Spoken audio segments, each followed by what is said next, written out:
जय माता दोस्तों, आज मैं आपको एक ऐसी जानकारी देने जा रही हूँ जो कि हर इंसान के लिए जिसका जानना बहुत ही ज़रूरी है। और साथ ही अगर आप मेरे द्वारा दी गई जानकारी का अगर आप पालन भी करते हैं तो आप खुद देखेंगे कि आपके जीवन में कितने बड़े बड़े चमत्कार होते हैं। और वो भी जैसे कि मैं जो बता रही हूँ वो मैं बता रही हूँ जानकारी कार्तिक महीने से संबंधित जानकारी है। और इस महीने में जो मैं आपको जो जानकारी देने जा रही हूँ, अगर आप इस एक महीने में इसका प्रयोग, इसका जो मैं कार्य आपको बताने जा रही हूँ, अगर आप उनको धारण करते हैं नियम से एक महीने तक, तो आप खुद देखेंगे कि जो भी आपके जीवन में विघ्न परेशानियां चल रही हैं, संकट चल रहे हैं, वो तो खत्म होती हैं।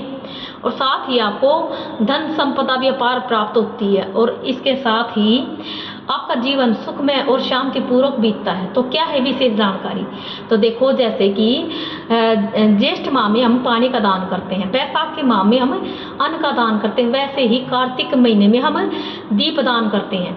तो दीप दान करने का महत्व क्या होता है ये मैं आपको बताऊं। जैसे कि हमारे शास्त्रों के अंदर ये जानकारी क्या विदित है कि जैसे कि हम शाम के समय अगर मंदिर में दीप दान करते हैं तो क्या होता है कि इससे जाने कि जैसे कि हम मंदिर में भगवान के आगे दीपक जलाते हैं, तो ये समझो कि जो हमारे जीवन में प्रकाश, जीवन में अगर अंधकार हो रहा है तो हमारे जीवन में प्रकाश यानी उजाला हो जाता है, हमारा जीवन सुख में बीतता है।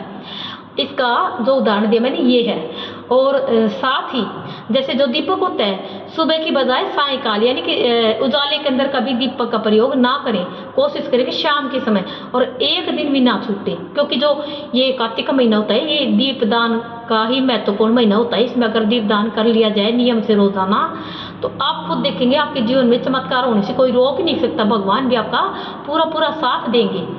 और साथ ही दूसरी बात जैसे कि तुलसी का पूजन, ये अगर आप तुलसी का पूजन इस महीने में नहीं कर सकते हैं तो कम से कम भी ज़्यादा कुछ नहीं, जैसे एक लोटा शिव जी के मंदिर में शिव जी पे चढ़ाते हैं, भोले बाबा पे हम चढ़ाते हैं, वैसे ही एक लोटा जल अगर रोजाना नियम से तुलसा के पेड़ में दिया जाए, छोड़ करके रविवार को और ये एकादशी और रविवार को तुलसा में पानी नहीं डालते, तो 2 दिन को छोड़ करके रोजाना अगर आप नियम से तुलसी के पेड़ में अगर एक लोटा जल आप सींचते हैं तो आप खुद देखेंगे कि जो माँ लक्ष्मी है उसकी अपार कृपा आपके ऊपर और आपके परिवार पे हमेशा के लिए बनी रहती है।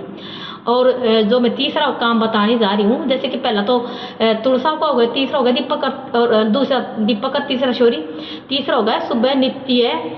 अगर आप सुबह 4 से कोशिश करें कि 4 बजे से 6 बजे तक उठे, सुबह कोशिश करें कि सुबह 4 बजे से 6 बजे उठकर आपको स्नान तो करना ही करना है।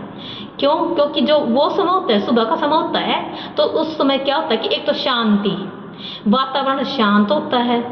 कोई भी जैसे जो हम सुबह उठते हैं, उठ करके भगवान का नाम लेते हैं और उस समय हमारा मन जो होता है शांत होता है, उस समय वातावरण में शांति तो हमारा मन भी शांत होता है। ऐसे में अगर हम स्नान करते हैं तो क्या होता है जो हमारे मन में जो कोई गलत विचार है, कोई नेगेटिविटी है, वो भी हमारी खत्म हो जाती है। तो ऐसे में अगर आप पूरे एक महीना, कार्तिक महीने में क्यों बताया गया है, क्योंकि ये महीना ऐसा होता है जिसमें न तो ज़्यादा सर्दी होती है न ज़्यादा गर्मी होती है।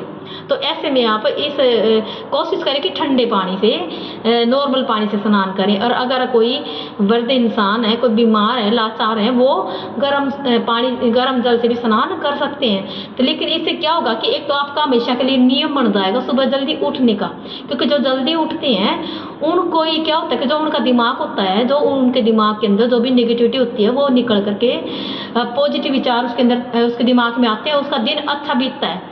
और अगर हमेशा इंसान जल्दी उठ करके स्नान ध्यान करे तो क्या होता है कि वो दिन के साथ साथ अपने जीवन को भी सुगम और सरल बना सकता है। जय माता दी।